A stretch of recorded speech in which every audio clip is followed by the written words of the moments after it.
Conotação política do carnaval brasileiro nesse ano repercute na mídia europeia. As informações com o correspondente da Jovem Pan na Europa, Ulisses Neto.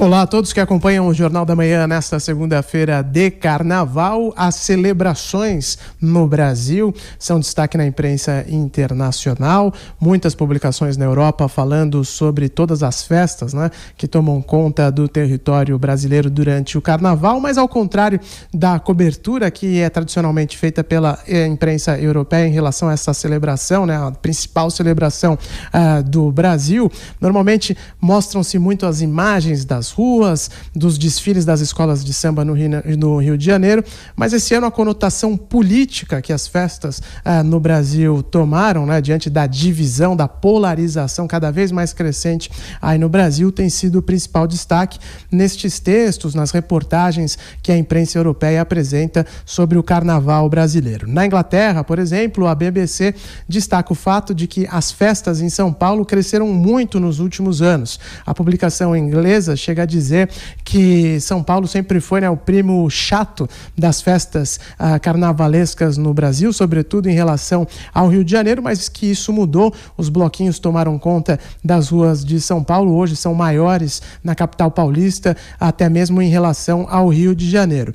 E a BBC destaca o fato de que em 2020 as festas na capital paulista também têm uma conotação política bastante forte. A BBC cita, por exemplo, o caso do Acadêmicos do Baixo Augusta, e que esse ano falaram sobre contracultura, sobre resistência. Eles afirmam que o governo de Jair Bolsonaro tem feito ataques constantes à cultura e que por isso decidiram utilizar esse tema no desfile deste ano, na concentração de 2020.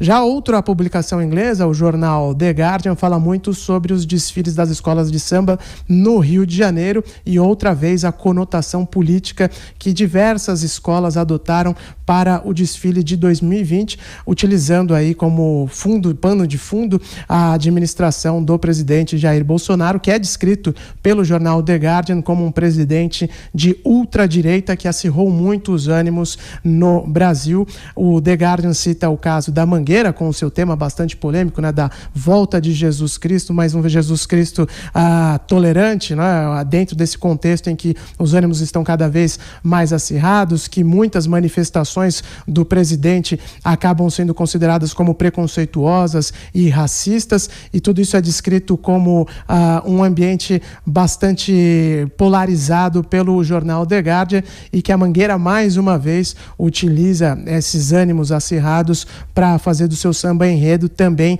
uma manifestação política. E outras escolas são também destacadas pelo The Guardian, incluindo a São Clemente, que fala sobre fake news, por exemplo, e a Mocidade falando sobre o racismo. São temas que dessa vez chamaram a atenção da imprensa internacional. O carnaval brasileiro costumava ser coberto sempre por essa ótica das festas exóticas, da exuberância, da exploração do corpo das mulheres. Dessa vez a conotação política é que acabou chamando mais a atenção dos europeus.